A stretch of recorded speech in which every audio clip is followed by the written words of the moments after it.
everybody. Welcome to episode 29 of Life and Life Only. I don't normally do these intros, but I just wanted to clarify a couple of things before I let you loose on today's episode. First of all, thanks for a lot of feedback on episode 28, which was the uplifting conversation about depression. And someone actually mentioned that I should contact Stephen Fry and see if he wanted to do a talk. And I may well do that, in fact. So today's conversation, the thing I wanted to tell you about it was that it was recorded around the autumn last year. It was whenever, in fact, the US were pulling out of Afghanistan, because that was topical at the time. We mentioned that. And it was for the podcast Pods Like Us, which is run by Marv Quibbell, known as Marv, and it's a podcast about podcasts. I don't really need to say much else because we cover it all in the conversation. The original conversation was actually about 3 hours, I think. I've pared it down to something manageable. But the original conversation, or Marv's edit of it, which was a lot longer than the one here, is on his podcast feed, obviously, and there's a link to his show in the show notes. But yeah, just to say that there was that topical reference. But other than that, you know, obviously all the ideas haven't changed in the last 8-9 months, however long it is. I also wanted to say that my life coaching has picked up quite considerably recently. And in fact, one of my clients is a listener to Life and Life Only, and we're finding that the combination of inner and outer truth, which is basically what this podcast is about, is also working well in the life coaching sessions. So I really just wanted to say that if you or anyone you know is interested in life coaching, please contact me at lifeandlifeonlypod@gmail.com. Regular listeners will know that I've actually done a podcast about life coaching, just talking about really what it is, or it was part of another podcast. In fact, it's episode 19 at the beginning of it.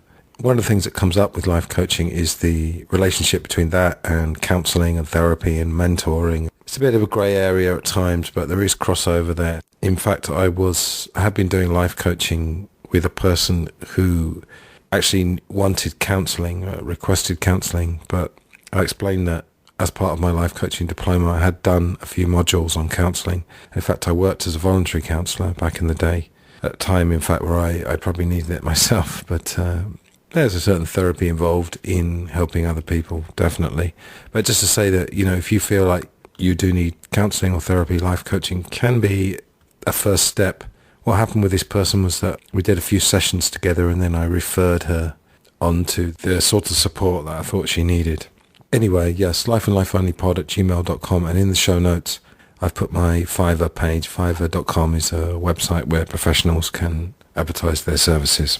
Anyway, I will now hand you over to Marv Quibbell, who helmed this episode. We get into all kinds of Life and Life Only topics. I talk about some of the episodes, but there's a few tangents. Inevitably, we start talking about music for a while, and John Lennon, in fact, a link to Glass Onion on John Lennon. There won't be any outro to this. I'll just let the music play out, and I'll see you for the next episode. The next episode, in fact, it might be a good idea for me to tell you about it, because those outside the British Isles may not know the BBC comedy Yes Minister and the spin-off Yes Prime Minister. So it might be a good idea. In fact, there's loads of clips on YouTube. There may even be full episodes. I'm sure you can find them somewhere. And of course, the DVD is available.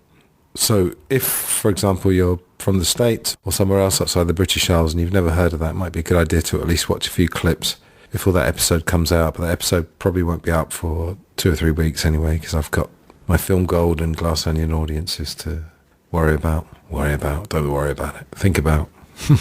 Anyway, I'll let you get on with this episode, and I'll see you soon for more Life and Life Only. Okay, enjoy.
Hello and welcome to Pods Like Us. I'm Martin Quibbell, known to my friends as Marv, and this time I am speaking with returning guest from the show that we're looking at this time at Life and Life Only, Mr. Antony Rotunno. How are you, Antony? I'm doing very well, mate. Thanks for having me back on the show.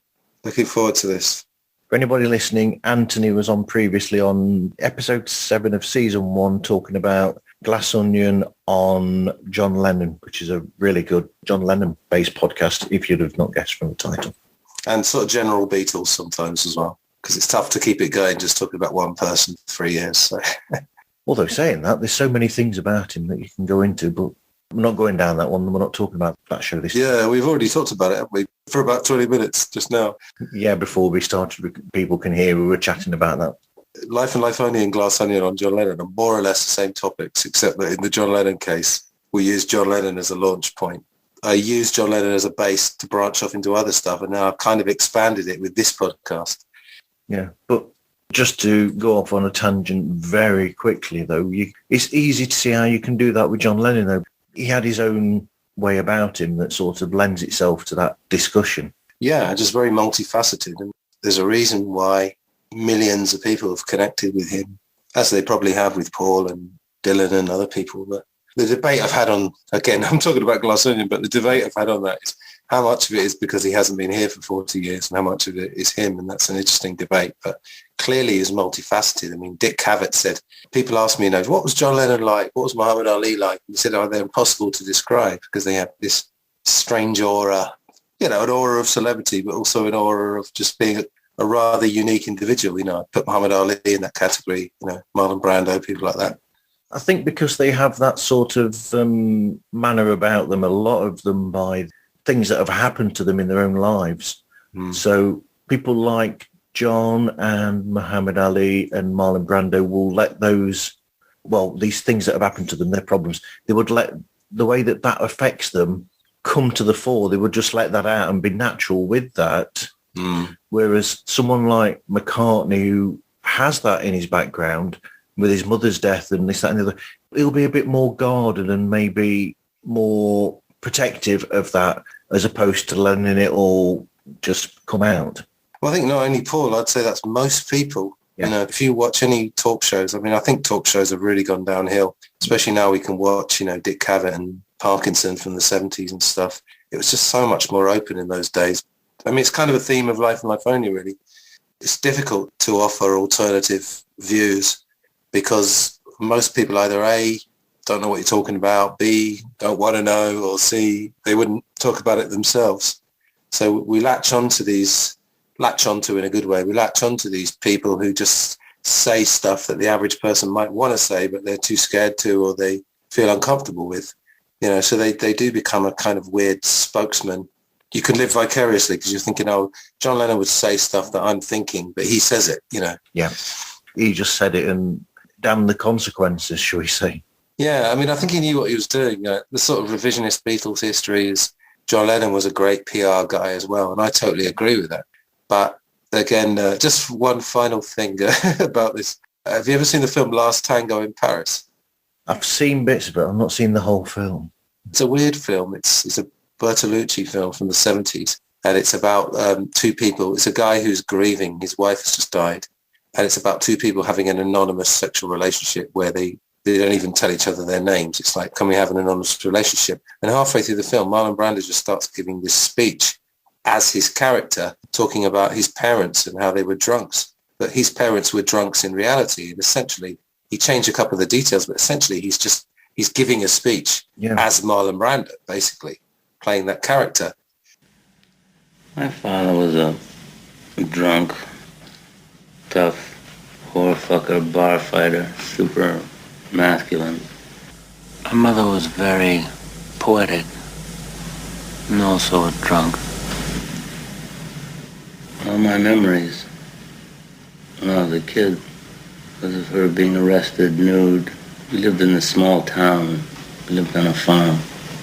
And I'd come home after school and she'd be gone or in jail or something. And I used to have to milk a cow every morning and every night. And I like that. But I remember one time I was all dressed up to go out and take this girl to a basketball game. And I started to go out, and my father said, "You have to milk the cow." And I asked him, I said, "Would you please milk it for me?" And he said, "No, get your ass out there." So I went out and I was in a hurry. I didn't have time to change my shoes, and I had cow shit all over my shoes. And on the way to the basketball game, it smelled in the car. And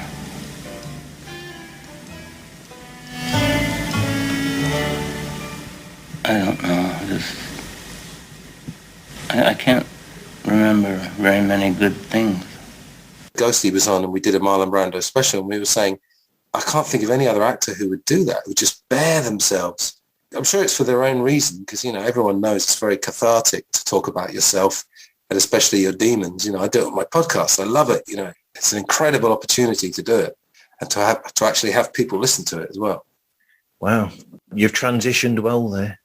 Well, otherwise we'd have gone for an hour on John Lennon. We would, absolutely. So going into more detail then, so what's the history of the show? How would you describe it? And how did you get it off the ground? Well, actually, the last time I talked to you, I think you were asking me about which podcasts I listened to or how I got started. And the original podcast I listened to was stuff like Joe Rogan, although I've got a bit off Joe Rogan. Alternative media, really. So that was kind of one of my things. And then Beatles and music and films was another sort of strand of it. And then I thought, well, I've appeared as a guest on a few other shows, notably The Mind Renewed, which is Julian's, it's a friend of mine. Yeah. And we talked about interesting stuff like advertising and propaganda and things like that. And then I kind of thought, obviously I had the John Lennon one, but I thought I've really got to do this. I've got to sort of do a general podcast that looks at alternative views and truth and things like that. So I finally got it going, and it's basically, I call it a search for inner and outer truth, because it's basically got two strands.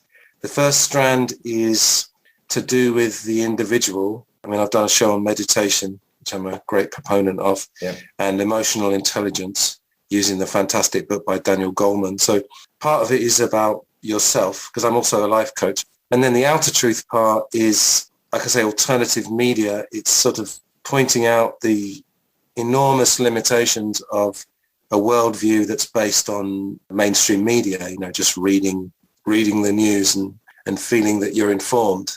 And I kind of try and find a way of weaving those two strands together. And really psychology is it, really, because I'm a big believer that, psychology really drives the world, because psychology drives behavior. Yeah. So, I'm sort of trying to mix those two strands. But then within that, sometimes I just use the podcast as I would always say a dumping ground for things that I just want to get out there. You must have heard of 10 Rillington Place. I have, yep. Famous murder, John Christie. Yep, Richard Attenborough film. Richard Attenborough film, absolutely. I've been a big, you can't say fan, can you? Because that's such a horrible case. Follower, interested in it. And I did a thing for YouTube with some Rillington Place experts and a guy who actually wrote the only biography of John Reginald Halliday Christie. And I thought, well, I'll put that in podcast form, because some people prefer to have it in podcast form than to listening to something for an hour on YouTube. Yeah, inner and outer truth, and then occasional random. There was a story about table tennis, which I'll tell you about later. Cool. I used to be a table tennis player. I used to play in the league when I was young with my dad. And I could tell you now if you want. It was called The Way of the Nervous Official, a tragicomedy about table tennis. And ask yourself, where else would you find a tragicomedy about table tennis? And it was based on a real event. It was a guy who was going for his umpire certificate, and it was the finals of this local tournament that we all used to be in. And he was officiating, and he made an absolute mess of all the umpiring. He kept giving the wrong scores. And everyone in the audience, being an English audience, they were sort of half trying to politely stifle their smiles and then half sort of sniggering, I sort of expanded it out, added a few imaginary details, and wrote a blog post which came out as about just a 20-minute audio. That's quite funny. So if you want something that's a bit more humorous. And I talk about nerves as well. I'm sure we all suffer from nerves. So talk about why that happens, what actually happens to your body when you suffer from nerves. That was a fun one. I suffer from nerves, especially with this show, because I haven't recorded for a while. That can happen, can't it? You know, if you don't do something for a long time that you used to, that can bring those nerves back again because you've almost like not quite lost, but there's that edge that you're used to it. And then when you stop doing something for so long and then come back to it, a little bit of that comes back again. You're absolutely right, because I used to teach in not schools as such, but language academies in Spain was the last place I was in. And it's so weird. Yeah, you teach from September to June or July. And then by July, you're like really firing. You're really into it. And then you have 2 months off. And we all used to say the same thing. You walk in the classroom and you have this horrible spaced out feeling where you don't know. You feel weirdly disoriented because you've had 2 months where you haven't been surrounded by 10 people sort of hanging on your every word and expecting you to teach them English. Yeah, it's a weird feeling. What actually happens then when you're in that situation? Do you just go for it, or do you have sort of like something within yourself that you used to do to get yourself ready for that and prepared? No, it's interesting. Like I said, I'm now a life coach, and I was still mainly an English teacher, but I've just got a few life coaching clients. And I realized that I've basically been self-coaching probably all my life, but particularly, say, the last 10 years where I've been on a kind of relentless self-development kick. And it's almost like giving yourself a pep talk, not actually saying the words, but sort of saying, oh, don't worry, you know, this happened last year, you know, it's nothing. A lot of it is just saying, oh, it's just your mind, you know, playing tricks, because I think so many of our insecurities about things that it is in the end just our mind. My friend calls it mind over mind, you know, rather than mind over matter. You got to conquer your own mind with your mind, if that makes any sense. It does. So, but the nerves thing is really interesting because what happens is, like, imagine, let's take table tennis or tennis or something like that. Imagine you're Roger Federer, Rafael Nadal. You've been playing tennis for 30 years and you have what's called muscle memory. So your arm knows exactly what to do. You don't have to think about it. You know, you think a little bit about tactics, but essentially when you go to play a backhand or a forehand, you know what to do. You have a thing called expert amnesia, which means that when you become an expert at something, you don't have to think about how to do it. You just know how to do it. But what happens is when you get nervous, try and imagine this. You're in the Wimbledon final, or I talked about the snooker final. You probably remember Dennis Taylor and Steve Davis, you know, years ago. Suddenly you're there in front of thousands of people. And when you get nervous, you suddenly think, hang on, how do I do this? And you suddenly have to start thinking about, oh, how do I line up the cue, or how do I line up my racket? And, you know, it happens to guys, you know, we've probably all been there when you're 16 and you go up to a female for the first time in your life and you suddenly forget how to speak. You know, you suddenly start tripping over your words. And the reason is because the nerves has taken away your expertise at speaking, you know, not speaking great things, but just speaking. And you suddenly got to remember, and it's a horrible feeling, but I think I just got over it through doing gigs and, you know, being a teacher. I mean, I've been nearly 20 years being a teacher to get used to standing in front of people. But yeah, I kind of self-coach, to answer your question, really. Give yourself a pep talk. I used to be in bands playing bass mainly. When I first started doing that, there were the nerves there. But then when you do it a lot in a band, those nerves don't show quite as much because, like you said, it's like almost like a second nature in a sense. Dear me, I can't imagine what the nerves would be like now because I've not gigged in maybe 15 years, so I don't know what it'd be like now. Well, I found one way is to, this sounds a horrible prospect, but do something that makes you even more nervous. I'll give you an example. I used to do a bit of acting. I went to drama school and I did some amateur, and I did a couple of Shakespeare plays. Okay. I mean, they weren't even like well-known ones. I think it was one called Love's Labour's Lost, which is not even one of his best known. And the nerves of trying to learn the lines, because it's English, of course, but it's obviously a different type of English. And so I hadn't quite learned the script properly. And someone said a line that I thought was my cue for my next line, but it wasn't. And suddenly you're like, oh, Jesus, where am I in this play? Like, because something like Hamlet, maybe, or Macbeth or King Lear, I know the plot very well, so I kind of know where we were. But this one, I was like, oh, my God, where am I? That horrible feeling. I think it was just chosen by our teacher. I think they just purposely just didn't want us to do Hamlet, because I suppose it's very difficult to start doing, you know, to be or not to be speech, knowing all the history of it and all the actors who've done it before you. So I think it was it was a smart choice by our drama teacher to choose that one. And we did Merchant of Venice, which I always quite liked. Yeah, I like that. And then we did Measure for Measure, which is a good one. Minor Shakespeare, but as you know, minor Dylan, minor Beatles, minor whatever is often as good or better than the famous ones. And then I also did a little bit of stand-up comedy. I just did a course and a few newcomers gigs. So it's an interesting thing where if you do something that's really, really, really scary, then the slightly scary thing like playing music doesn't seem so bad. So that's quite a good thing you can try. But obviously doing the really scary thing is then a horrible prospect. But it's a sort of a way of, I don't know, navigating that, you know. To someone starting out with Shakespeare, they probably find Hamlet is a very accessible story. Because although it gets a bit complicated towards the end with all the poisonings and everything, essentially it's a pretty simple story. But then you get other ones which are very, very convoluted. In the musical realm, you've got that where there are sort of songs where, Lemmy used to get fed up with, from Motorhead, he used to get fed up with the Ace of Spades. Colin Hay from Men at Work, he absolutely hates the song Down Under. And there's a lot of groups that are like that, where there'll be the song that's the more famous song, but they themselves are fed up with that song. Did you used to watch Big Train? Yes. Do you remember the one with Ralph McTell?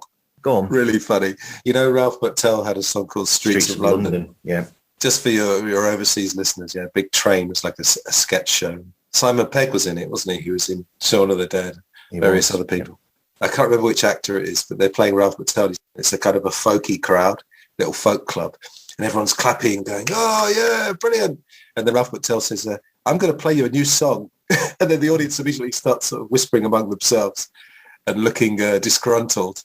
And they all start going, no, Streets of London, the Streets of London, like, as if they just want him to play that song over and over again. Oh, it's brilliant. So, yeah, you can get saddled. I mean, if you're lucky, I mean, even think of the Stones, how big the Stones are. In the end, you know, they probably have to play, what would it be, Satisfaction, Honky Tonk Women, Jumping Jack Flash, Sympathy for the Devil. They're almost obliged to play 6 or 7 songs, aren't they, even with a massive back catalogue like that. Do you remember the story of Jimi Hendrix when he used to do concerts and people used to shout titles out to him? Jimi Hendrix used to shout back, I'm not a jukebox, for God's sake. Was that Jimi Hendrix? That was Jimi Hendrix who used to say I heard that from Bill Hicks used to say that. Do you want to hear a really weird fact about Jimi Hendrix? Well, go on. I went to see a Jimi Hendrix tribute act years and years ago, probably in about the 90s. Do you know the song Third Stone from the Sun? I do, very much, yeah. You know,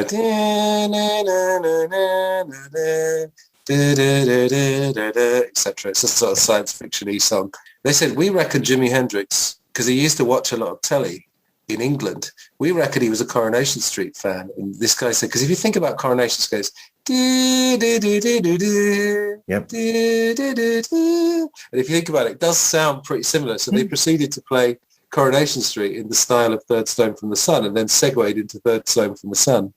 Here's a weird one, Jimmy, because Noel Redding's mum, you know, the bass player Noel Redding, his mum really liked Jimmy and she was really protective of him. She used to say things like, oh, you know, that poor young man, you know, he needs a good night's sleep or something, because Jimi Hendrix, by about 69, he looked like he hadn't slept for weeks. And the other famous one is the song Fire. It was like a snowy night or a cold night in England. Jimmy said to Noel Redding's mum, oh, can I stand next to your fire? And then turn that into a song. Yeah, it's great. That's brilliant. Should we go back to Life and Life Only? Possibly, because we're going to carry on down there then. We need to go back to the podcast we're talking about. So how do you research the subjects that you're talking about in the show, and how do you come up with the subjects as well? I mean, honestly, kind of like with the John Lennon one, I'd already had 10 years of accumulating, you know, ideas and material, because I used to have a blog, which is pretty extensive. So quite a lot of the Life and Life Only shows tend to be me reading an essay I've written or an essay that someone else has written. In the case of War is a Racket, famous Smedley Darlington Butler short book. Yeah. So a lot of it is already there. And what I do typically is I'll read this essay and then I'll interject with comments. Some of them are sort of updates. Like I think one of the most important ones I've done is one called Conspiracy Theory, a Powerful Phrase, because it's very interesting how a conspiracy theory is a real thing. But I don't know if you've noticed this, but now it's become a complete catch-all phrase. If you try and give somebody a narrative that's not what the mainstream narrative is, they get this sort of weird allergic reaction. They sort of look at you in a strange way and say, oh, oh, you're not into conspiracies, are you? Or something like that. So that was one of the big ones. And I kind of updated it with quite a lot of evidence. I think I did that one last year, but I'd originally written the blog post in 2014, something like that. So I updated it. So the research is already there, really. But obviously, if I get, you're mentioning the Doug Valentine one that you told me you'd listen to. Yep. I read his book, The Phoenix Program, which is about a program in Vietnam that most people would have no idea even existed. And then I did the audio book, very long, something like 15 hours or something, of a book he did called The CIA as Organized Crime, which is just absolutely fascinating, just mind-blowing stuff. So obviously sometimes it's books you have to read, or I had a guest on called Austin Moore, who's an NLP practitioner, and he showed me an interview that he'd done of about an hour. So I watched that.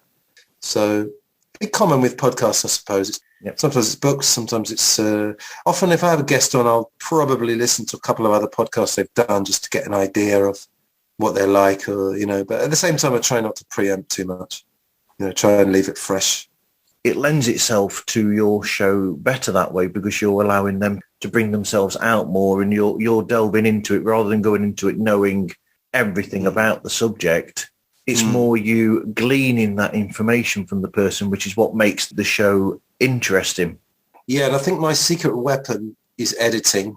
I don't edit in the sense that it changes the conversation, because as we know, especially with TV, when you watch something on TV, it could be edited very, very differently to create a very different thing. I don't do that. But what I do is I say to myself, because I'm going to be editing it, just go for it. And if, you ask a question that doesn't go anywhere, it doesn't matter, because you can just cut it out.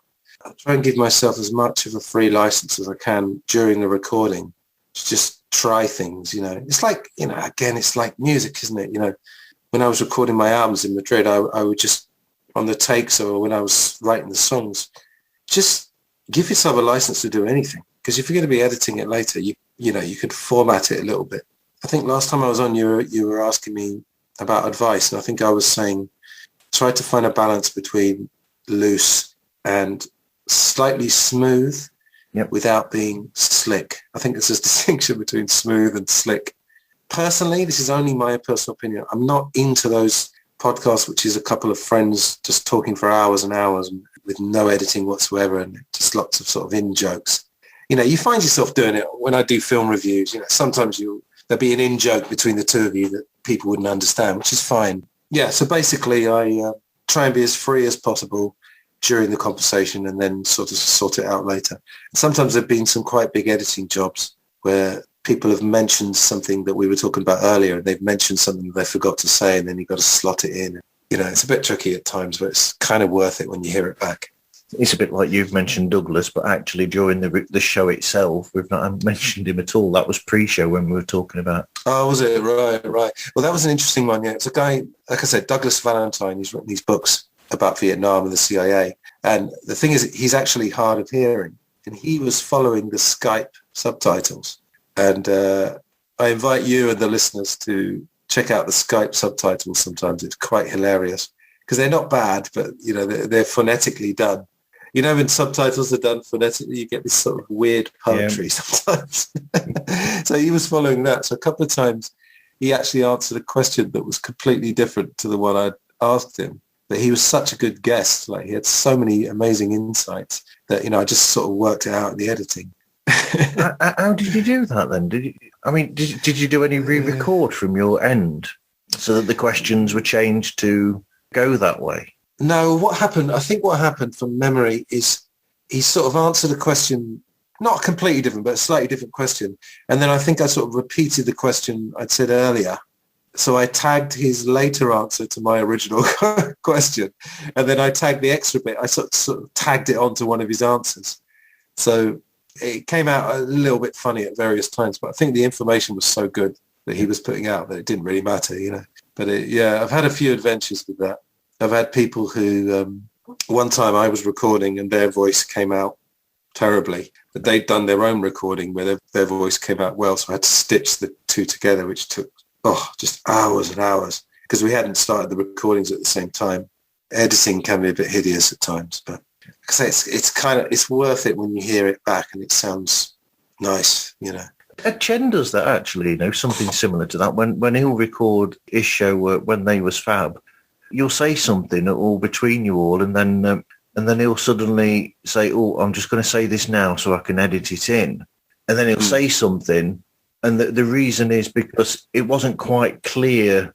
It was almost exactly the same as the question he asked, but it had gone into a slightly different era where he's saying, "Well, if I worded the question this way instead, it fits better with the answer that you gave."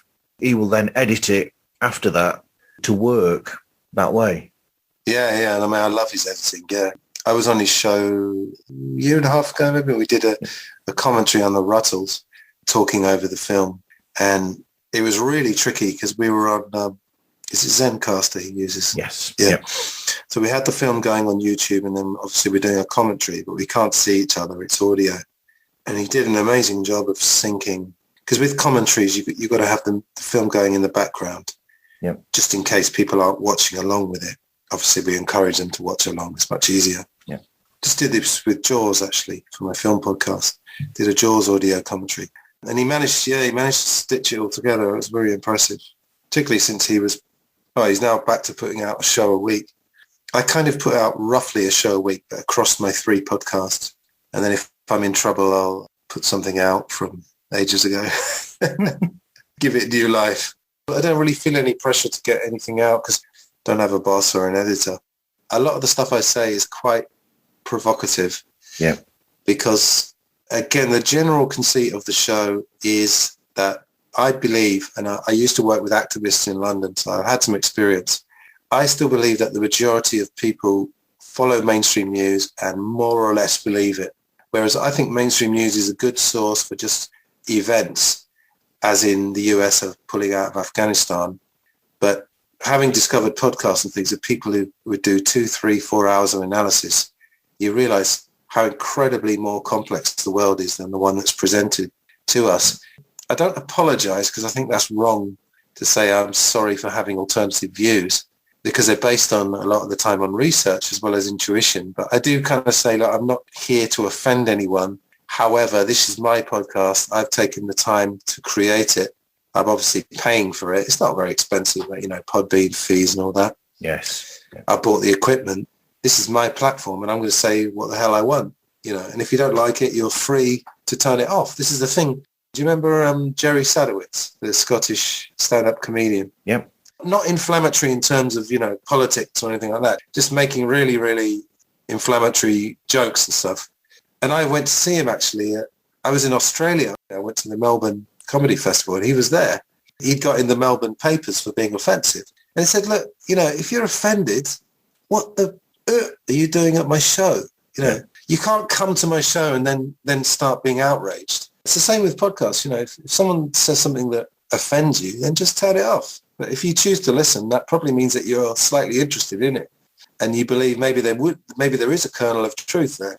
So yeah, the English side is definitely, we have to apologize for breathing almost, don't we? But you can break that conditioning gradually. Hang out with some Americans, because they seem to be a lot.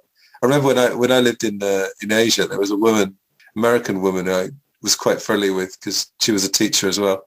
And I noticed, like, when she would talk to people, instead of saying, "Oh, could you do this?" or "Would you mind if you did that?" or "I was wondering if you could do this," she would just say, "Can you do this? Could you do this?"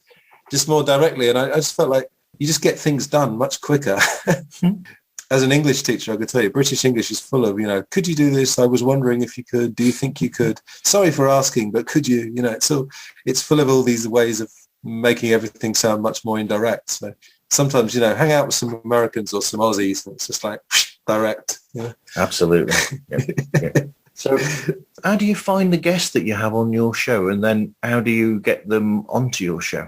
More or less the same with the John Lennon ones. Some people in this glorious world we live in now, which is sometimes glorious, sometimes not. Douglas Valentine, again, I just heard him on a couple of podcasts, just wrote to him on his website, and then about a week later he said, "Yeah, I'll talk to you." And it just gets set up like that. Austin Moore, who was the NLP guy, he's the brother of a friend of mine who I used to teach with years ago. You just make acquaintances over the years. Oh, I did a show on, I'm going to guess you're a Black Mirror fan, the one Nosedive, the one about the social ratings? I haven't actually seen Black Mirror. Also really good. I think it's my favourite episode of Black Mirror. Okay. It's the one, what they have now in China, the social credit system. It's a heightened version of that where everywhere you go, you're just constantly rating people. Really, really interesting. I saw a really good analysis of that on YouTube from a guy called Harry. And again, there was an email address, and I just wrote to him and I said, oh, do you fancy, because his video had only been 20 minutes. I said, do you fancy, doing a deep dive on that? People just generally say yes. You don't get rebuffed too much.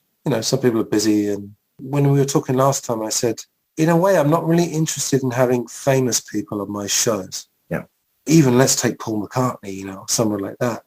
I'm sure if Paul McCartney wrote to me and said, I'd really like to be on Glass Onion, I wouldn't turn him down, of course. But in a funny way, any time that I've had any contact with someone who's slightly famous, essentially you're going to get less time. They'll probably say, oh, I've only got 30 minutes, whatever. And they're going to start giving you these stock answers. Even Doug Valentine, who's not really famous, but he's sort of a respected author, I had to kind of get him off that tack of giving those same answers.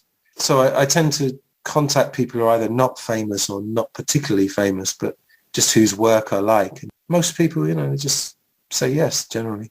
You word it in a particular way, flatter them a little bit. Everyone likes a bit of that. It's interesting you should say that, because for the other podcast that I do, which is the George Harrison podcast, we've got an episode coming out where we spoke with Ken Womack and Jason Krupa about the new George Harrison, Eric Clapton book that they've written, All Things Must Pass Away, and other love stories or other assorted love stories.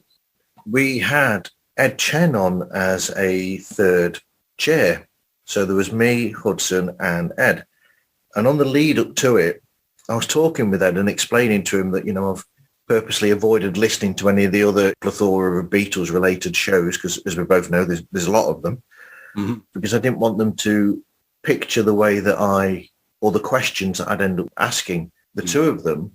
And then Ed actually gave me a really good answer to that. And he says, I look at it in the way that if I hear another show talking to an author about a book, sometimes I'll purposely take note of the questions that they've been asked so many times, and I'll avoid that, and I'll be looking at the questions that they're not asking.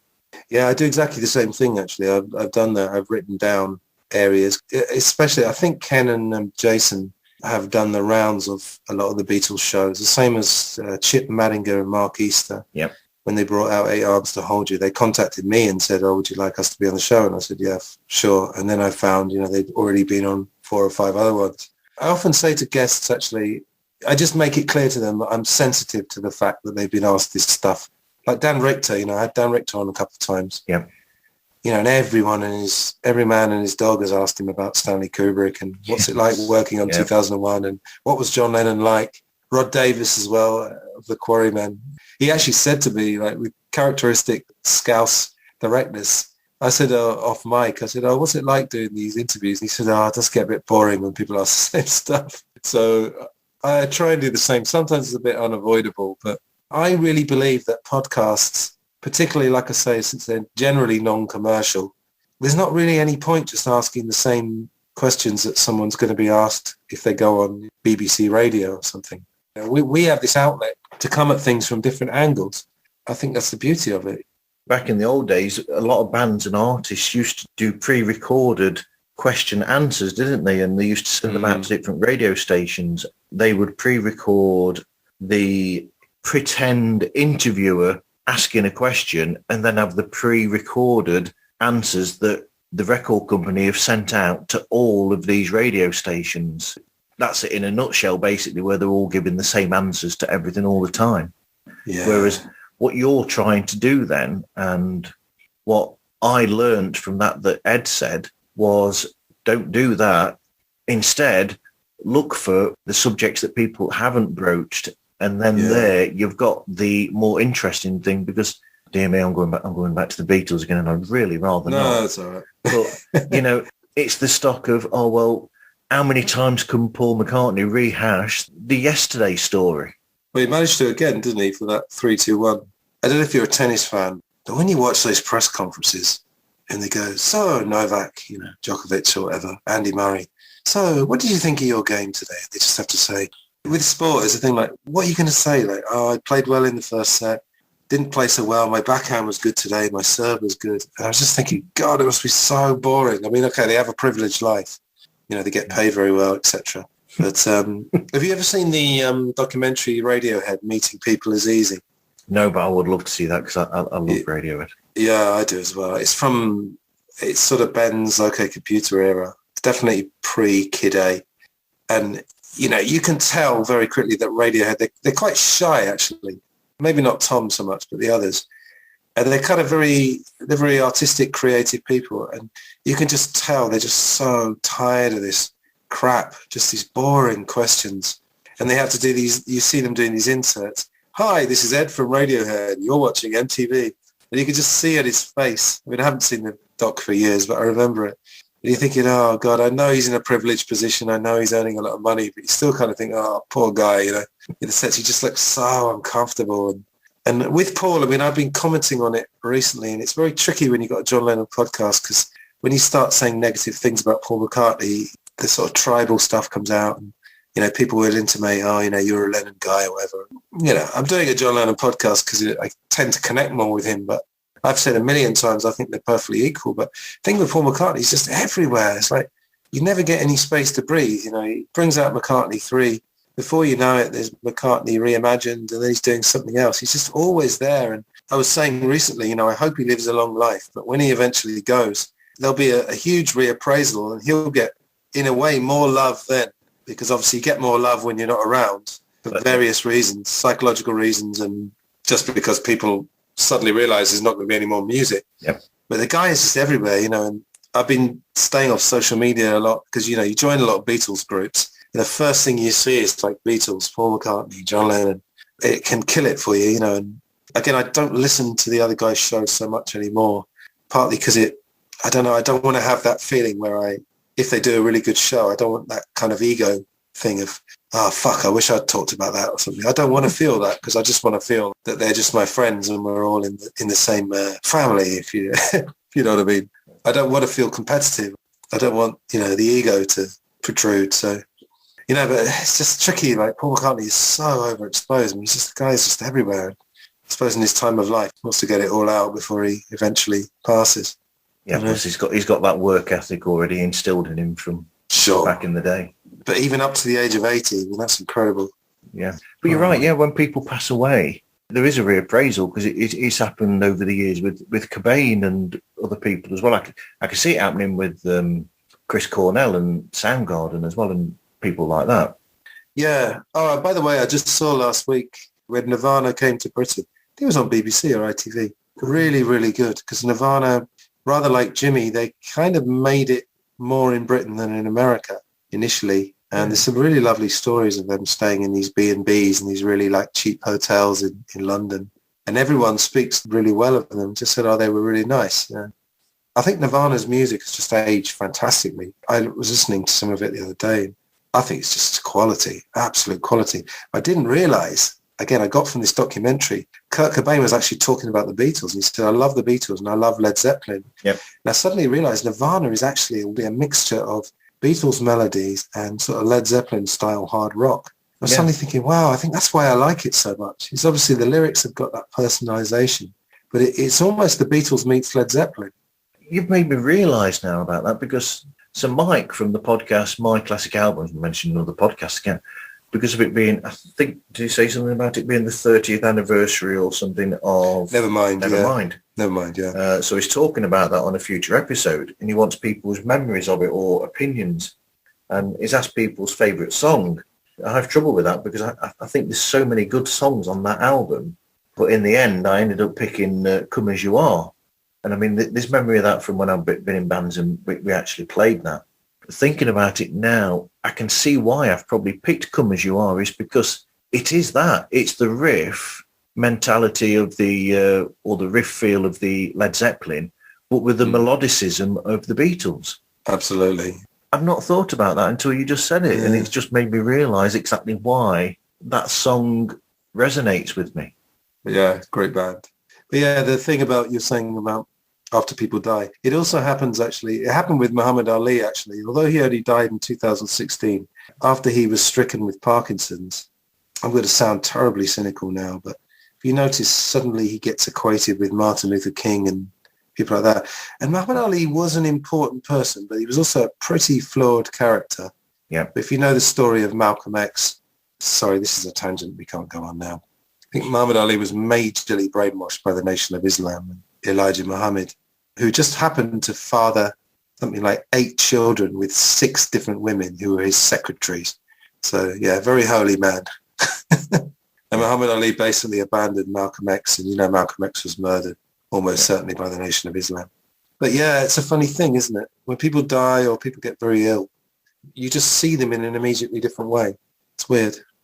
Yeah, but circling back, I think when Macca dies, I think he'll probably get the respect that I don't know if he's still craving it now. Maybe he is, maybe he isn't, but he'll get it all, ironically, when he's not here anymore, Yeah.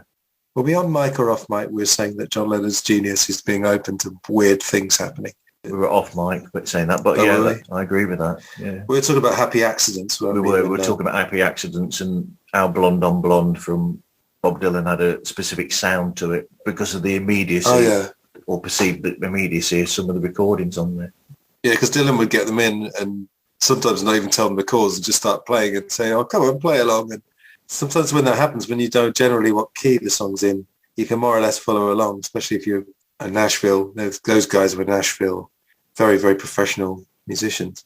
They'd be like 4 a.m. and Dylan says, oh, I've just written this song. And sometimes when you play along and you don't quite know what you're doing, that's where these magical things can happen. Same with podcasting. I had a podcast, can't remember which one. I think it was one of the John Lennon ones. And I'd meant to prepare. And I think I was rushing. I was in Madrid and I was rushing. I'd done a class in the morning. Then I'd done a recording session for my album. And I rushed home and it was about 2 minutes until I would start. And I just thought, oh, sod it. You know what you're doing with podcasting. Just go for it. And of course, there were no problems, We just had an hour or so and it went fine, You got to trust yourself sometimes. I like the fact that in your show you allow yourself to go down these rabbit holes. I mean, I'm assuming that you've got sort of like a vague structure of certain things that you want to touch on, but then occasionally, if your mind wanders a certain way, you'll allow that to happen to see where it leads to. With Life and Life Only, you mean? Yes, with Life and Life Only, yeah. Yeah, I mean, I've just been on this sort of self-development knowledge kick for 10 years. And I've listened to thousands of hours of podcasts, some sort of lighter stuff, music and film and stuff, but I listen to lots of heavy stuff, psychology and stuff like that. So I've just got a ton of ideas, and part of it is a loss of fear, which has come a lot from self-development and things. I wouldn't say I don't care what people think, but I'm not bothered what people think, particularly if I'm putting out a podcast in my own house. Yeah. So I used to work with activists, and we used to stand on Oxford Street, and we had a sign that said, we have important questions, see me, making a joke on when the headmaster would give you a note at school that said, see me, or the teacher. That's when you know you're in trouble.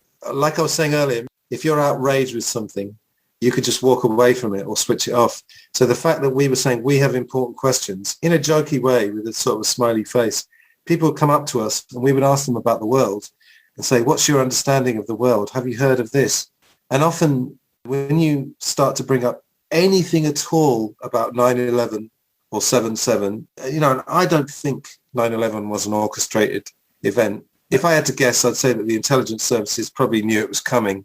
And in fact, we know that because there was a memorandum that said bin Laden determined to strike. We've seen it, Michael Moore showed us. So I've been confronted by people getting really angry in my face saying, how dare you fucking question that? Don't you have any respect for the families? I used to busk in the underground on Friday nights in King's Cross because it was one of the best pitches. You got more money. Yep. There was a thing where they were booking pitches. So you book 2 hours at a certain pitch. And King's Cross can be quite rough.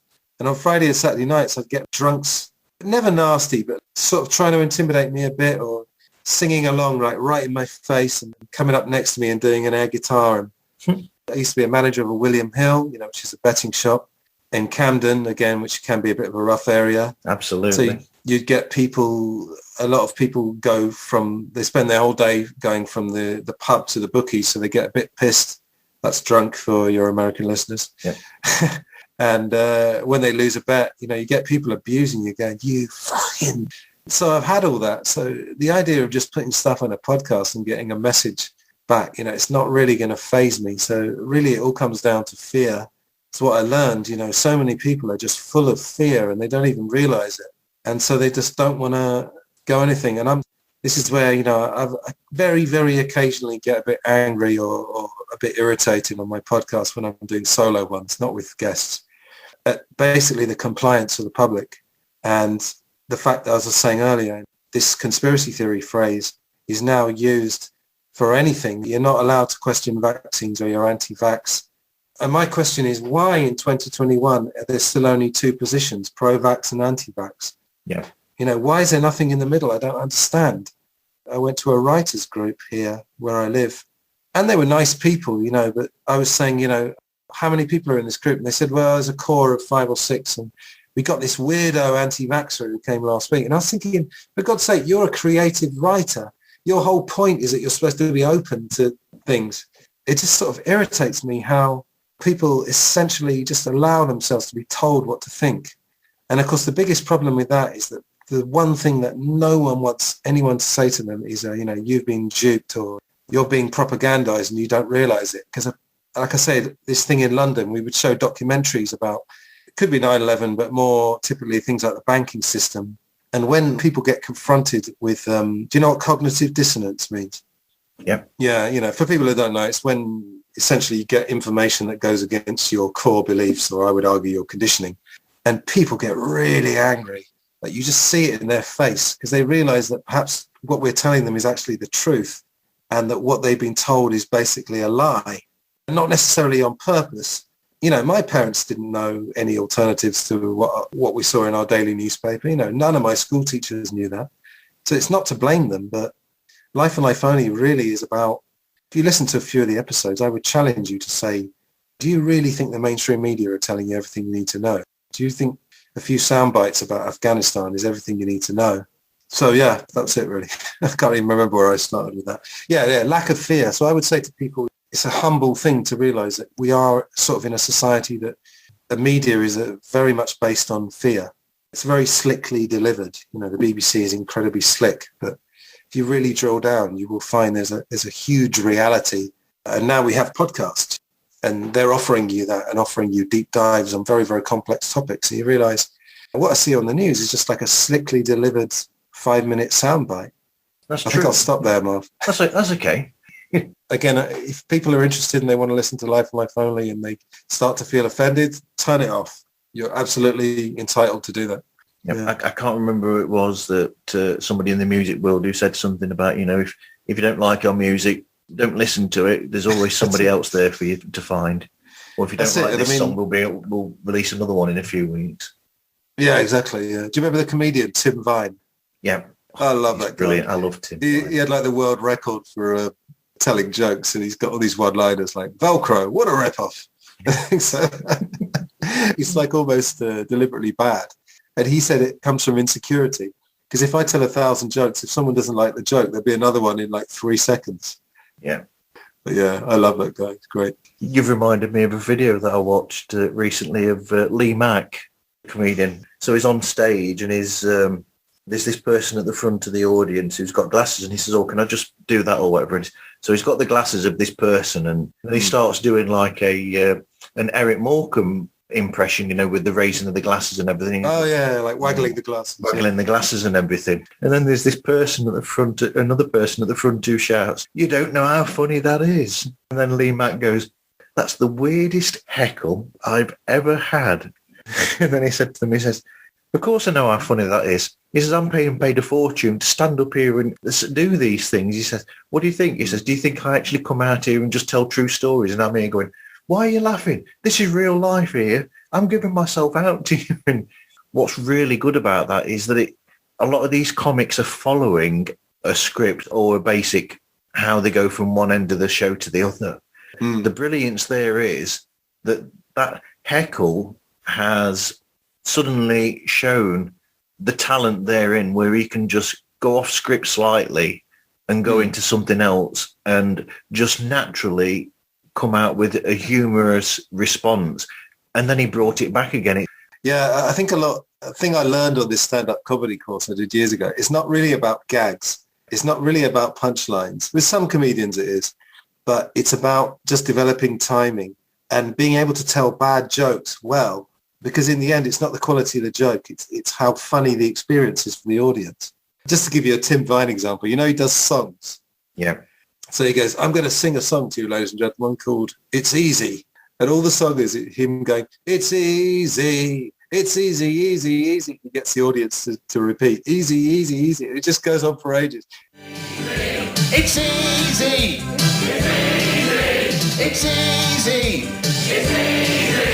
It's easy. It's easy. It's easy. It's easy.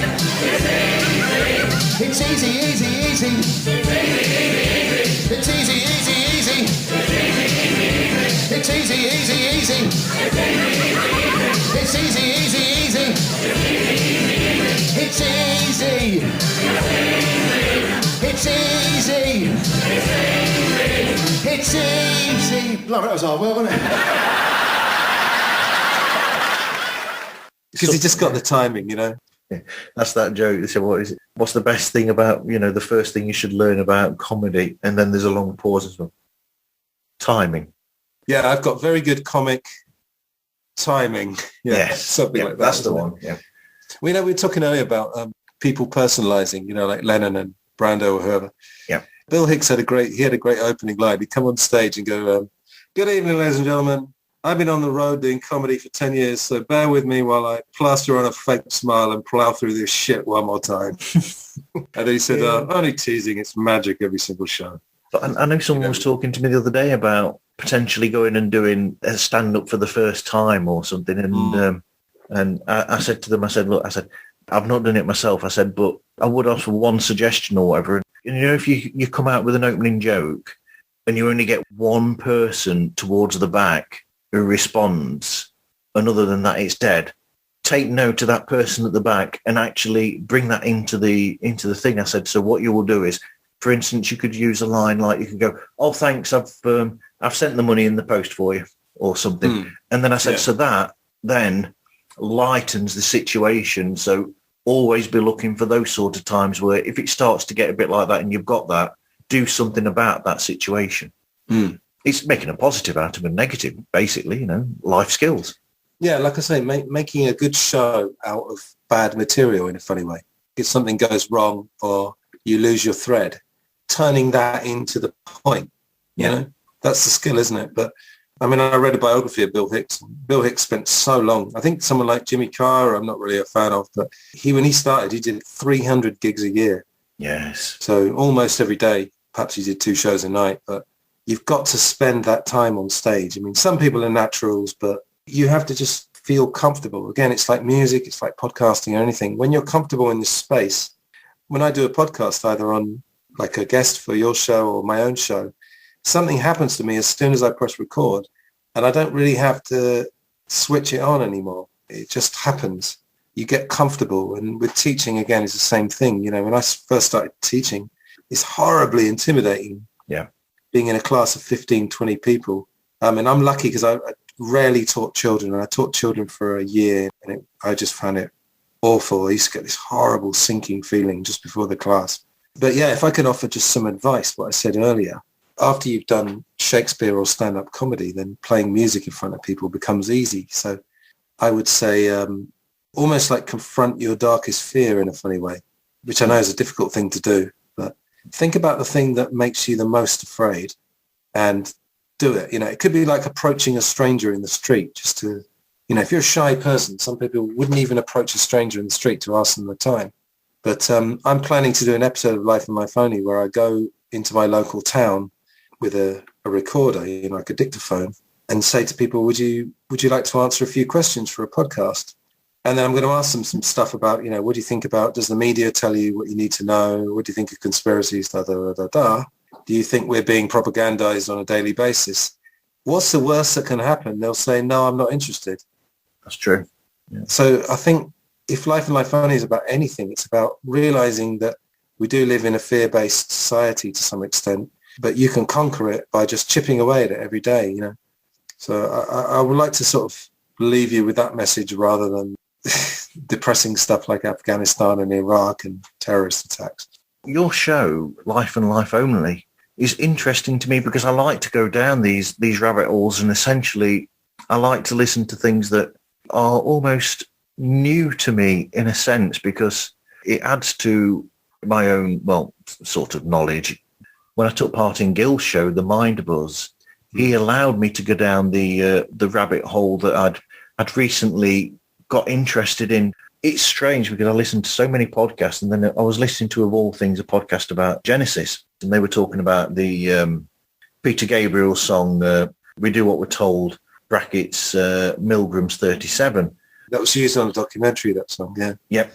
And then one of the people that actually does that show, Mike Lord, he actually majored in psychology in university, and he started to go into detail on what Peter Gabriel was speaking about in that song, which, I mean, I always thought for all these years, I just thought of that song as an interesting vignette of a piece as opposed to a fully formed song. But because he explained where that came from and the story behind it, it suddenly made the song more interesting to myself. And I went down the rabbit hole of trying to find out more about what that was all about. And it was interesting. And then Gil, as soon as he started The Mind Buzz, he said, "Oh, what was that you were talking to me about?" And he allowed me to go down that. And for anybody interested, the idea of Stanley Milgram was that I think he was a lecturer at Yale.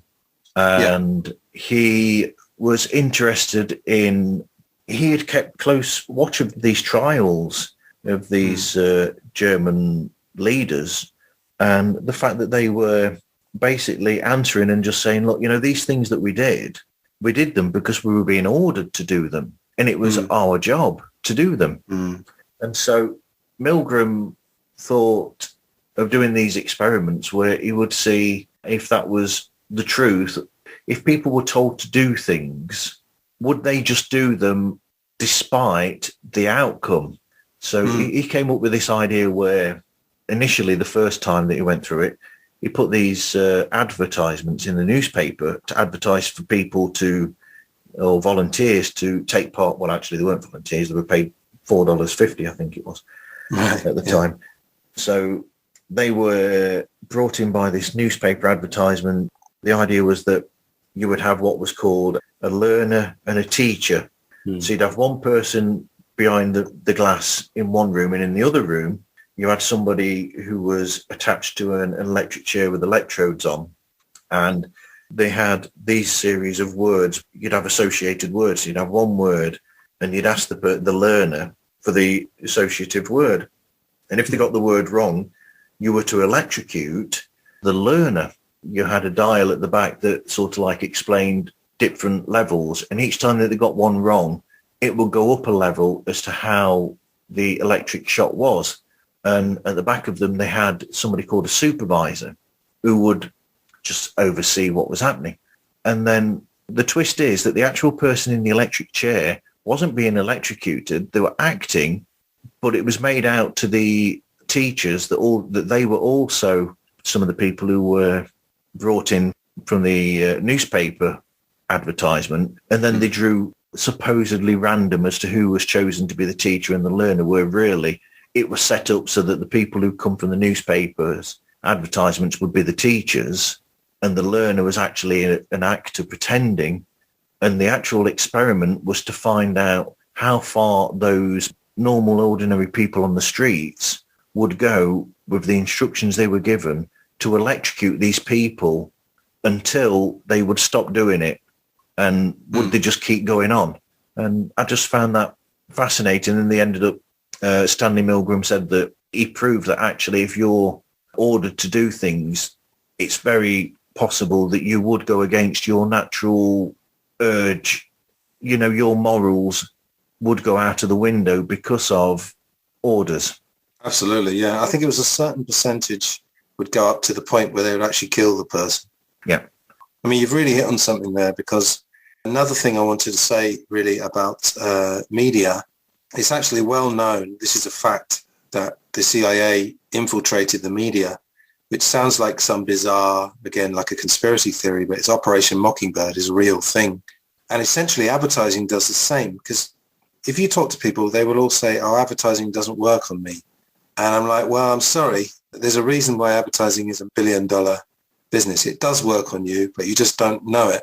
Yeah, absolutely. So again, a kind of another mantra of Life and Life Only is perhaps that there are forces out there that actually know you better than you know yourself, including me. I'm not saying I'm anything different, because they know, they do experiments, they know what triggers to pull. And you see this on social media. There's absolutely no doubt that there are lots of dummy accounts on social media.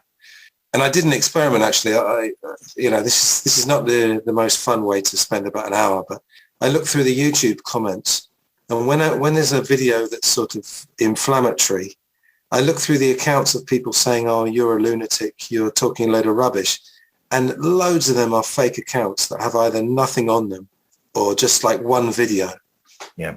And another thing, there's another really interesting video online, and I'm a little bit wary because it's not like a sourced video. It could be slightly staged. But have you ever seen the one that's in a dentist waiting room? And there's about 20 people waiting, and 19 of them are actors. And there's only one person in there, it's a young lady who's genuine. And every 10 seconds, a buzzer goes off and everyone stands up. Like, all the actors stand up. Okay. And the woman, the first time it happens, is like going, oh, what's going on here? But then eventually, after about the third time, she starts standing up.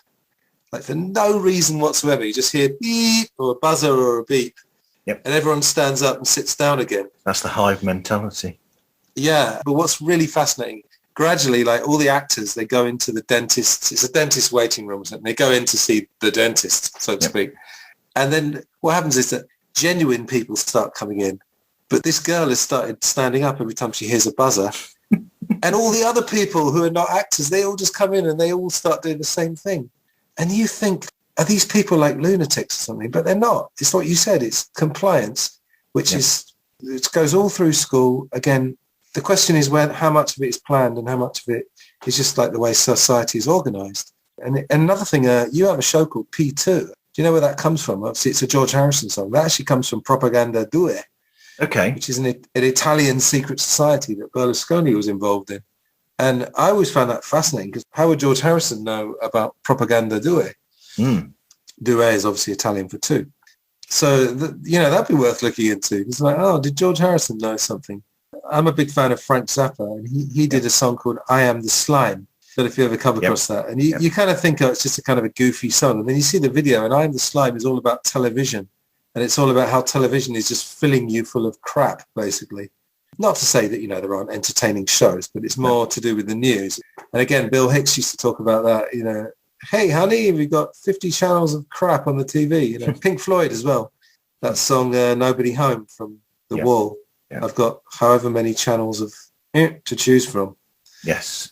You can swear, you've said the F word a few times. Yeah, I have, yeah. So, I'll put a big E at the end. It's fine. I want to get beeped. Oh, right. Yeah. I should have taken note of where you've sworn so I can do that. It's my secret ambition. I'll remember next time and take notes so I can beep you. What shows of yours stand out then? All of them. All of them? Yeah, I'm only kidding now. Listen to the whole lot of them. Of course, yeah. I'm just having a look here. So on the more sort of inner truth side, the more inspirational side, you might say, the meditation one I did, because I did a couple of meditation retreats when I was in Thailand, which were absolutely incredible experiences. And the emotional intelligence, I did a 3-parter on the Daniel Goleman book. I think one that's very important was this one I talked about, Conspiracy Theory, a Powerful Phrase, which is like a 1.5 hour deep dive on the phrase itself rather than, I don't look at Princess Diana or the moon landings. I'm not even especially interested in that. It's the weaponization of the phrase, because it's about shutting down debate. So, you just use that phrase and then immediately X amount of people will just switch off. Yeah. If you want a bit of comedy, like I said earlier, the one about table tennis, and I kind of put on a bit more of a comedic, a lighter, different voice for that one. That's quite an amusing story. This poor guy, he just had this absolute nightmare, and I feel bad exploiting it, but it was 30 years ago. Black Mirror fans would like the nosedive one, which again is coming suspiciously true. You may well find in the next few years that there's a social credit system in the West. And obviously, a pattern that will often come is that people will say, oh, that would never happen in the West, stuff that's happening in China But you might find bit by bit using the boiling frog technique of just gradually introducing something. And then the interviews there, the Doug Valentine one was a big standout, but there'll be many more. Absolutely. The table tennis one, coming back to that, I like the sound of that because it almost, one of the reasons why I love satire is because that will bring out serious issues, but in a different format. I still think that the class system one, the famous one where you've got the three people standing side by side, the upper class, the middle class and the working class. And I still think that is a perfect representation of why satire works and what good satire is. I look down on him because I am upper class. I look up to him because he is upper class. But I look down on him because he is lower class. I am middle class. I know my place. I look up to them both, but I don't look up to him as much as I look up to him. Because he has got innate breeding. I have got innate breeding, but I have not got any money. So sometimes I look up to him. I still look up to him, because although I have money, I am vulgar. But I'm not as vulgar as him, so I still look down on him. I know my place. I look up to them both. But while I am poor, I am industrious, honest and trustworthy. Had I the inclination, I could look down on them. But I don't. We all know our place, but what do we get out of it? I get a feeling of superiority over them. I get a feeling of inferiority from him, but a feeling of superiority over him. I get a pain in the back of my neck. Satire looks at a situation from all angles, or good satire does. It doesn't accept this opinion or that opinion. It's a more open format, which is what your program is. That's more of an open format where you will deep dive into it and look in more detail at all sides and what the basic nuts and bolts of it is. I think one of the tricks with that is to give people something that they can enjoy on different levels. Yeah. You know, and if you take, a brilliant example is The Simpsons. Kids can watch that and just get off on the comedy of it, and adults can watch it for the social commentary. Absolutely. So you can enjoy it. I've never actually been the hugest fan, weirdly enough. I'm not one of those super fans, but I can see that at its best, it's doing something very, very clever. I mentioned Bill Hicks a lot because Bill Hicks and George Carlin are my absolute comedy heroes. Bill Hicks would say, when he'd been saying something very profound, he'd say, "Don't worry, everyone, there's dick jokes coming. Just bear with me for 5 more minutes and then we'll all pull our parachutes and float down into dick joke heaven." So, yeah, that one you're talking about is the Frost Report, isn't it? It's John Cleese and the two Ronnies. Yeah. So, yeah, what I did with the table tennis story, it's frivolous in one respect. It's kind of a humour, comedy story.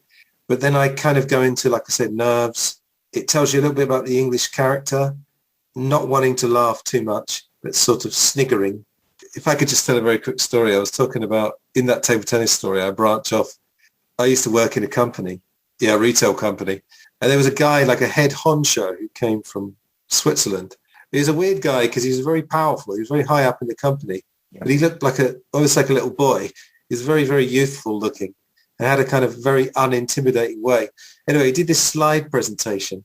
And his English was fantastic, but as a non-native speaker, sometimes, you get mistranslations. At the end of his thing, he said, "Right, everybody, I want to give you my philosophy of business." And, business people always want to talk about being open and everything. My door is always open, all that kind of crap. Yeah. So he pulled down this slide and it said, "In order to succeed, we must expose ourselves." And I put in the table tennis story. Immediately, everyone had the image of boiled sweets and inappropriate behaviour. The idea of someone with a trench coat exposing themselves.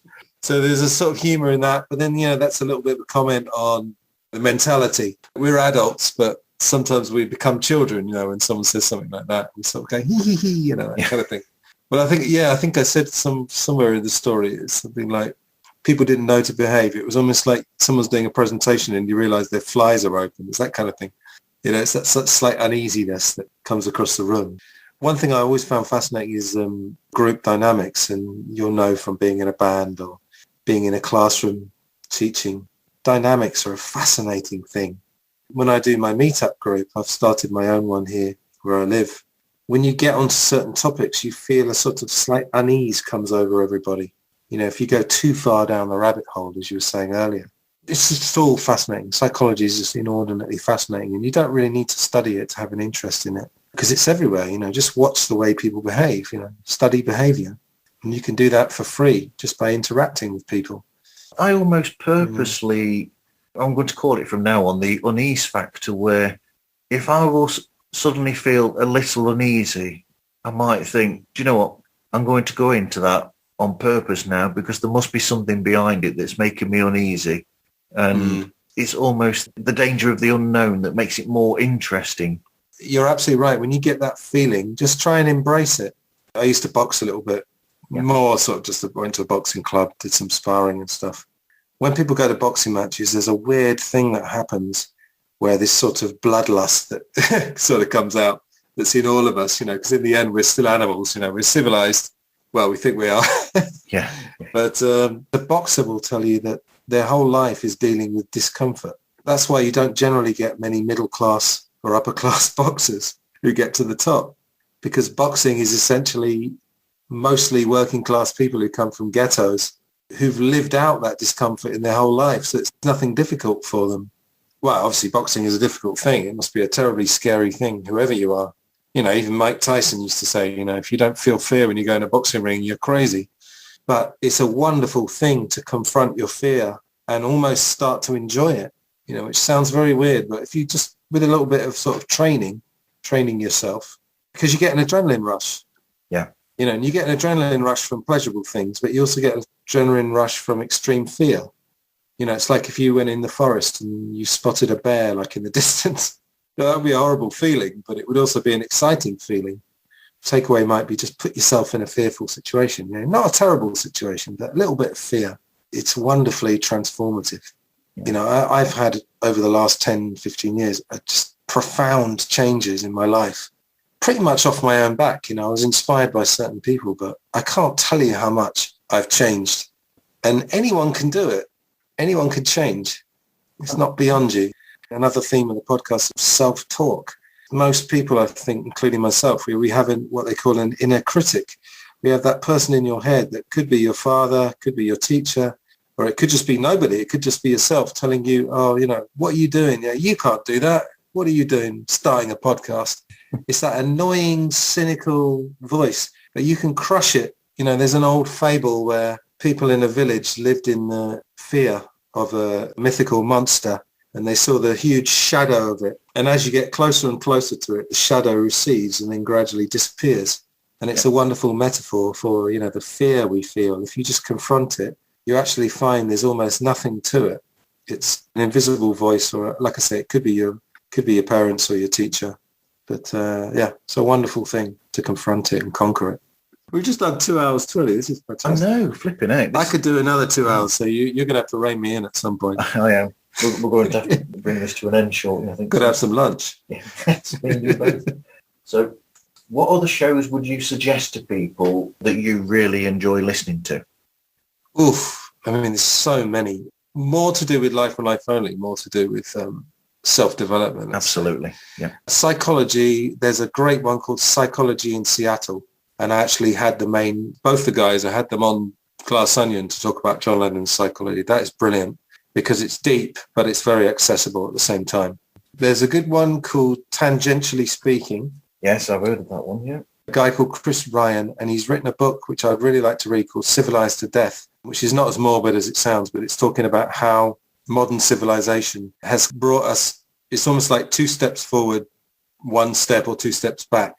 Technology is great on one level, but we're losing, I think everybody knows this, we're losing that communal feeling of the past. Families are getting split up, that kind of thing. But it's not a depressing show by any means. No. If you really want to go a bit more hardcore conspiracy, but very, very well sourced, the Corbett Report, Corbett, it's James Corbett, again, who's been on Life and Life Only. Very, very reasonable guy. Pretty much everything he says is well sourced and he believes in open source information. Oh my God, there's so many. It's hard. And The Mind Renewed, which is a friend of mine. For music, my favourite album with Jeremy Dillon. That's actually the name of the show. Can I have a quick look? Okay. Yep. It's just millions, but I'll try and just pick a couple. I mean, Beatles ones, I'm sure they've all been covered on the show. Glass Onion on John Lennon, that's really good. I'd love to meet that guy one day. No, just kidding. I really like The Unexplained with Howard Hughes. Yes. Not that Howard Hughes, but he's a guy. I like him because he's been a mainstream radio DJ for years. He's found a happy medium where he will embrace alternative ideas, but he will challenge the person. Just a couple more. If you're interested in advertising, there's a good one called The Dark Arts of Marketing, which again is not as dark as it sounds, but it's sort of telling you advertising techniques from a guy who actually uses them in his daily life.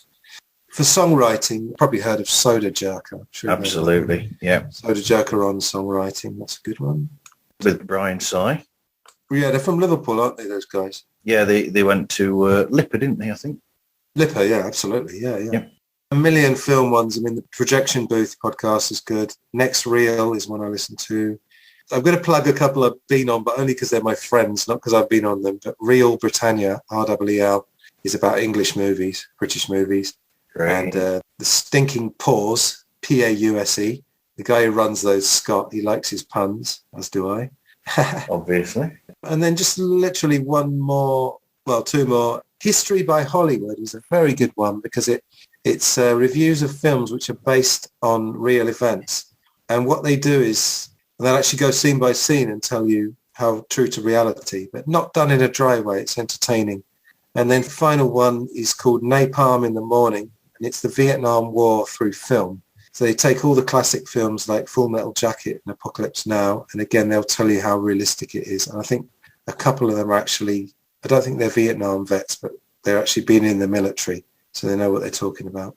Well, that is a quote from Apocalypse Now, the title. Yeah, of course, yeah. I love the smell of napalm in the morning. Yep. Absolutely. There's 100 others, but I'll leave there. Okay. I'll give you that poem.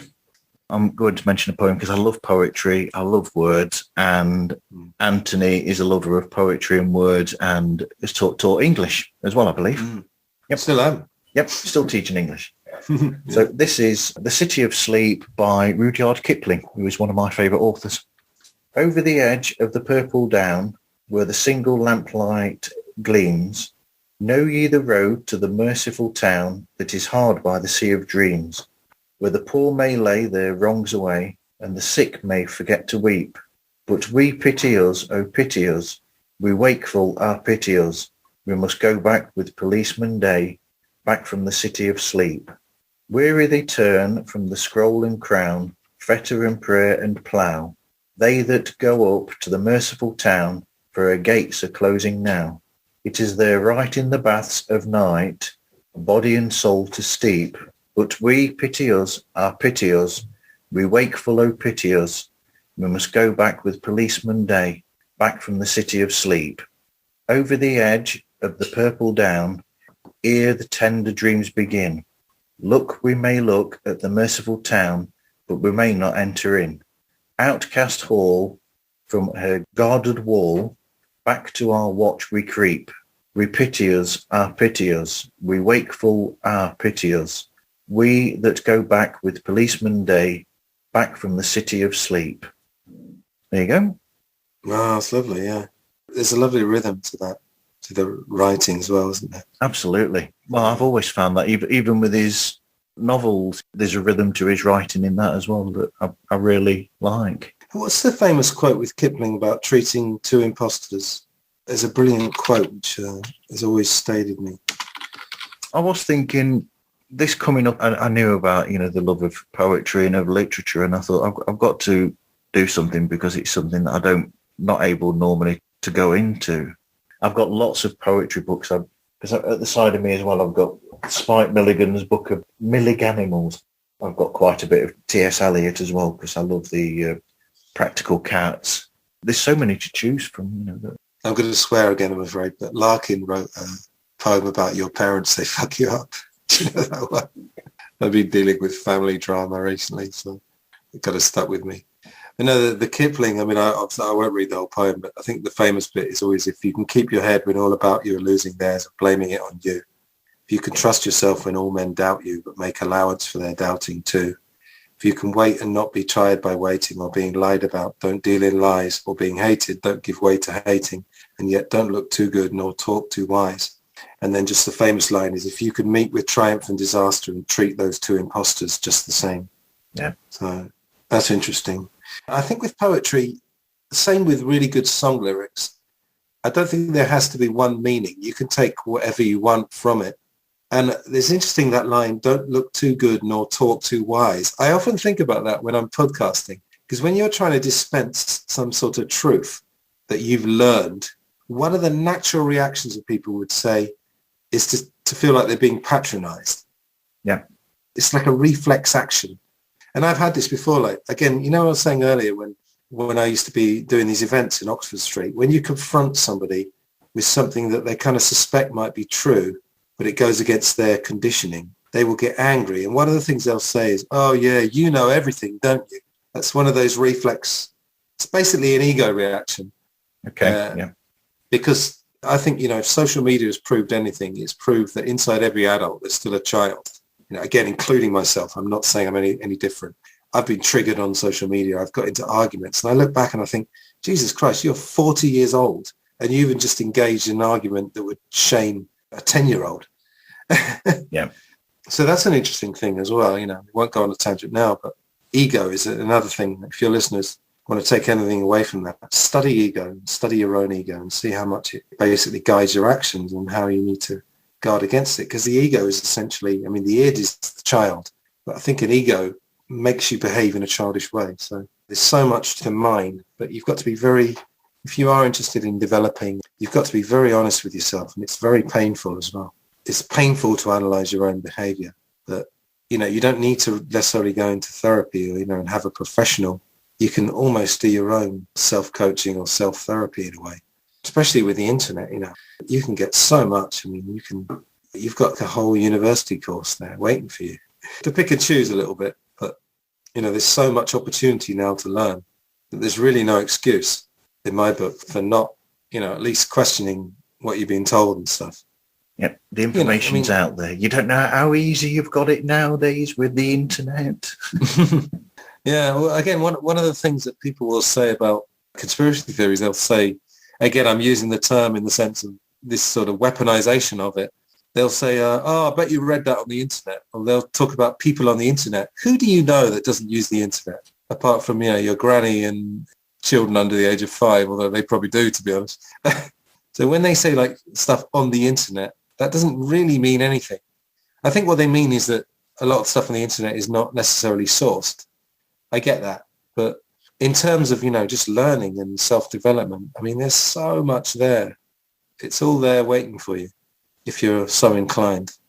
Anyway, that's the last speech I'm making today. That's all right. I don't need to ask you you very advice much. now because you've just given it. So in terms of the podcasting, I think that works for podcasting as well, what you've just said. Yeah, with the podcasting, the sort of mechanics of it, I think last time I was on, I was saying, try and find a nice middle ground between slightly smooth. I take out the ers and ums, for example. And if there's too much repetition, I edit that out. But then I don't think it sounds too slick, because another thing is if you watch the news, just watch a news program and really analyze it. It's just slick beyond belief. They even talk in that funny voice. Hello, welcome to the news. And they'll say something like, America has pulled out of Afghanistan. And they'll show footage of, probably saw that footage of those Afghanis falling from that American military plane that was coming out of Kabul. If you go back to, this is not really nice to watch, but if you ever watch Walter Cronkite announcing that JFK had died, he puts down his glasses and he looks like he's about to burst into tears. That would have no place in today's newsroom. They're not interested in anybody getting emotional. Everything has got to be slickly delivered. This is the news. 100 people have died in a suicide attack in Iraq. It's just this horrible desensitization. So I think with podcasting, especially if you're talking about something that you feel is important, personalize, tell stories about yourself. I'm doing it a lot for myself, but you sound like you've got lots of good stories. I've got hundreds of stories from my own life. So I try not to self-indulge too much, but people love it when they personalize. As we were saying earlier, when you get to know a podcast and you listen to a few episodes and you start to like the person and start to feel like you have a kinship with them, then when they start talking about their own life, I love it. I think, oh, brilliant. Like the Psychology in Seattle guy, Kirk, he's very professional. He's a professional therapist, but then he talks about his own vulnerabilities, times when he's been afraid. And I love that. I really warm to people. I don't really want something that's too slick. If I listen to a podcast and I like the person, I want to hear them talking about, their own fear or their own vulnerabilities. Of course, it depends on the topic. If you're doing a review of an album, there's probably not a place for that. But unless you're reviewing the first John Lennon album. Oh, there you go. Yeah, it's built in then, isn't it? Yeah, absolutely. Yeah, I did an episode on that with Dave Thurmeyer. I've got a Beatles podcast. Yeah, have you? Yeah, Dave's been on twice, actually. It was called John Lennon in 1970. I was doing a series where I take a year and we talk about the news events, which tend to be always dominated by Vietnam, as you can imagine, from that 60s, 70s period. Yeah, I've heard that. And Dave and I were talking about Plastic Ono, and we both agreed afterwards that the album was getting better the more we talked about it. I get very emotional. I've never burst into tears during a podcast, but some things really touch me very deeply. And I'm that kind of person. Perhaps it's because I'm half Italian, I don't know. And that Plastic Ono band, it hits me very hard because, I didn't have the struggles of John Lennon. I grew up in a fairly stable family, but I'd argue, scratch beneath the surface of any family. But I really identify with those struggles. So I let myself get slightly emotional and personalized. And I don't do it just because I think the audience is going to like it. I turn the mic on and I just go into this other space, basically, as we are right now. Yeah. I don't engineer it. It just happens.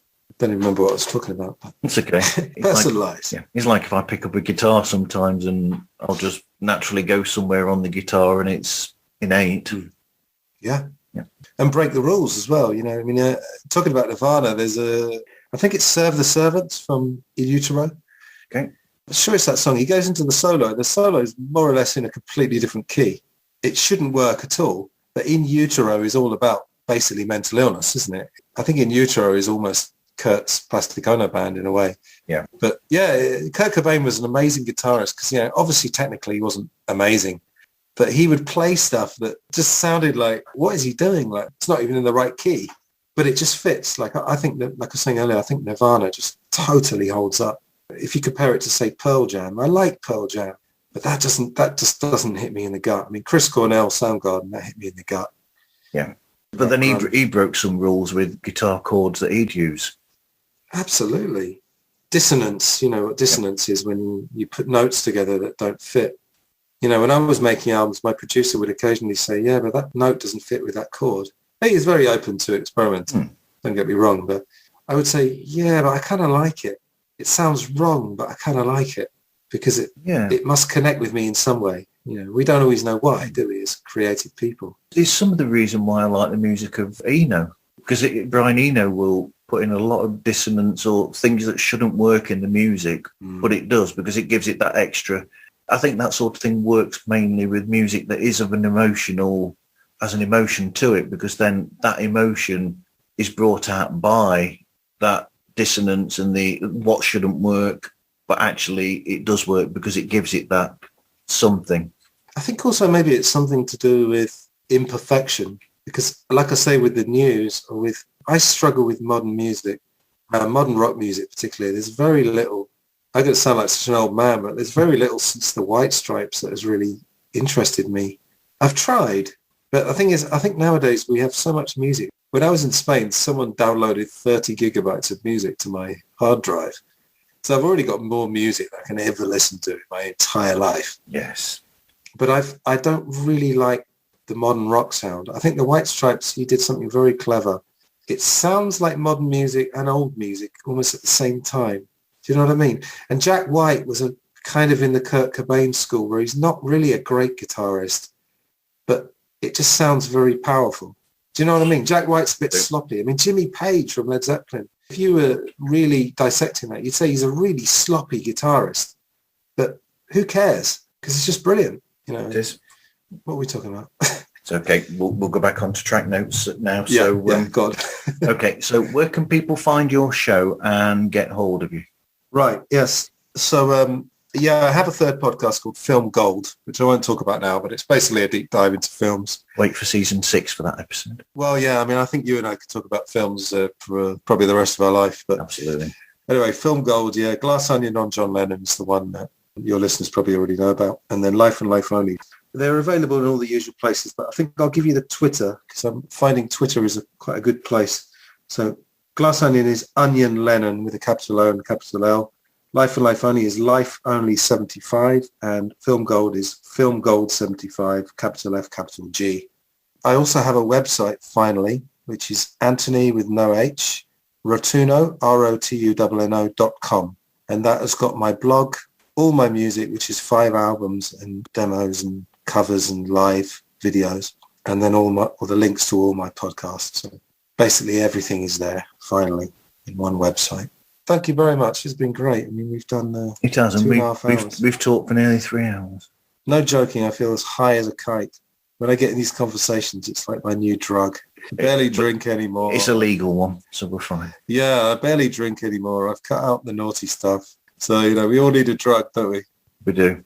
Great conversations is a great drug. So, yeah, just thank you very much. And thank you for letting me talk and It's fine. It's great. not shutting me off.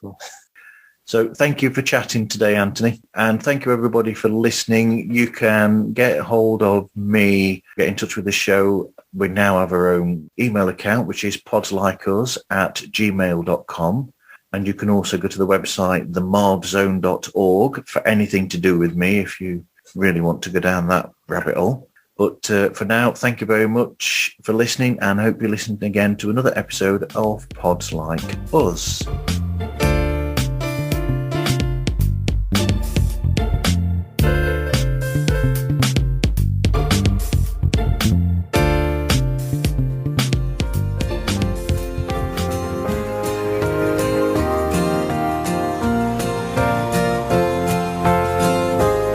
If you'd like to support my work across my 3 podcasts, which are Life and Life Only, Glass Onion on John Lennon, and Film Gold, go to buymeacoffee.com/Antony Rotunno, where you can make a one-off donation or take out a monthly or yearly subscription, which will give you early access and bonus podcast content. Thanks again for listening.